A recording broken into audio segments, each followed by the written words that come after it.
ఓం నమ శివాయ. కార్తీక పురాణం 21వ అధ్యాయం. నిన్న పురంజయుడు యుద్ధానికి సిద్ధమయ్యాడు కదండి. దానికి కంటిన్యూషన్ కాదనమాట ఇప్పుడు. యుద్ధానికి సిద్ధమై వచ్చిన పురంజయునుకు కాంబోజాది భూపాలకులకు భయంకరం యుద్ధం జరిగింది.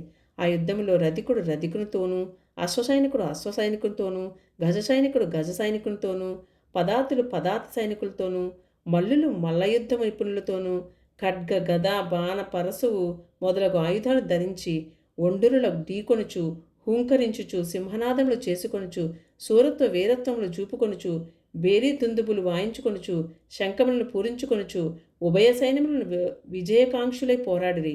ఆ రణభూమి నందు ఎందు చూసిన విరిగిన రథపు గుట్టలు, తెగిన మొండెములు, తొడలు, తలలు, చేతులు, హావాకారములతో దీనావస్థలో వినిపిస్తున్న ఆక్రందనలు, పర్వతాల వలె పడి ఉన్న ఏనుగులు, గుర్రముల కలేబరాల దృశ్యములే ఆ మహాయుద్ధమున వీరత్వమును చూపి చచ్చిపోయిన ప్రాణులను తీసుకెళ్లటానికి దేవదూతల పుష్పక విమానంపై వచ్చిరి. అటువంటి భయంకరమైన యుద్ధం సూర్యాస్తం వరకు జరిగింది. కాంబోజాది భూపాలుర సైన్యము చాలా నష్టమైపోయింది. అయినను 3 అక్షోహిణులన్న పురంజయుని సైన్యం నెల్ల అతి సాహసంతో పట్టుదలతో ఓడించినది. పెద్ద సైన్యములను పురంజయునికి అపజయమే కలిగింది. దానితో పురంజయుడు రహస్య మార్గమున శత్రువులు కంటపడకుండా తన గృహానికి పారిపోయెను. బలోపేతులైన శత్రురాజులు రాజ్యమును ఆక్రమించుకున్నారు. పురంజయుడు విచారంతో సిగ్గుతో దిక్కించుచుండెను. ఆ సమయంలో వశిష్ఠులు వచ్చి పురంజయుని ఓరడించి, రాజా, మొన్నొకసారి నీ వద్దకు వచ్చి తిని నీవు ధర్మాన్ని తప్పినావు. నీవు చేస్తున్న దురాచారులకు అంతులేదు. ఎక్కనైనా సన్మార్గుడివై ఉండమని హెచ్చరించి తిని అప్పుడు నా మాట వినలేదు. నీవు భగవంతుని సేవింపక అధర్మ ప్రవర్తనుడై ఉన్నందువలనే ఈ యుద్ధమును ఓడి రాజ్యమును శత్రువులకు అప్పగించితివి. ఇప్పటికైనా నా మాట ఆలకించుము. జయాపజయాలు దైవాధీనములను ఎరుంగుము. నీవు చింతతో కృంగిపోవటి ఎలా? శత్రురాజులను యుద్ధములో జయించి నీ రాజ్యము నీవు తరిగి పొందవలనన్న తలంపు కలదేనని నా హితోపదేశం ఆలకింపుము. ఇది కార్తీక మాసం. రేపు కృత్తికా నక్షత్రంలో కూడిన పౌర్ణమి గాన స్నాన జపాది నిత్య కర్మలాచరించి దేవాలయమునకు వెళ్ళి దేవుని సన్నిధిని దీపారాధన చేసి భగవన్నామ స్మరణము చేయుచు నాట్యము చేయము. ఇట్లు నర్చనిచో నీకు పుత్ర సంతతి కలుగుతుంది. అంతేకాదు, శ్రీమన్నారాయణ సేవించుట వల్ల శ్రీహరి మిక్కిలి సంతసించి నీ శత్రువులను దునుమాడుటకు నీకు చక్రాయుధమును కూడా ప్రసాదించును. కనుక రేపు అట్లు చేసిన ఎడల పోగొట్టుకున్న రాజ్యమును తిరిగి పొందగలవు. నీవు అధర్మ ప్రవర్తనుడివై దుష్ట సహవాసం చేయుట చేతగదా నీకు అపజయం కలిగింది గాన లెమ్ము. శ్రీహరిని మదిలో తలచి నేను ఏమైతే చెప్పానో ఆ విధంగా చేయని హితోపదేశము చేశాను.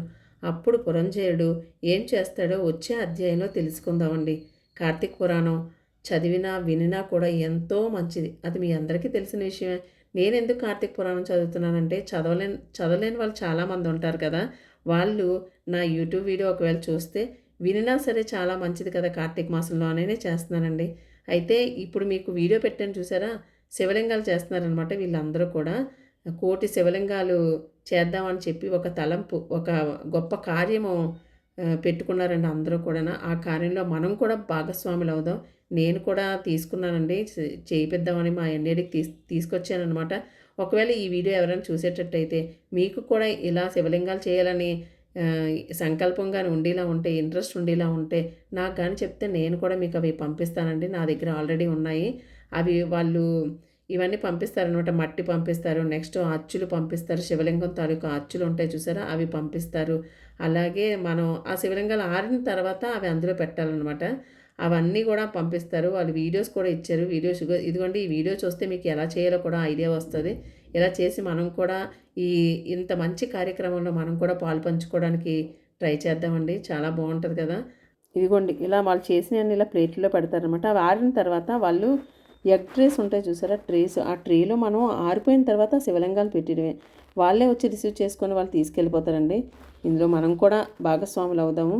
హరహర మహాదేవ శంభో శంకర, హరహర మహాదేవ శంభో శంకర, హరహర మహాదేవ శంభో శంకర. హర. ఓం నమ శివాయ, ఓం నమ శివాయ, ఓం నమ శివాయ.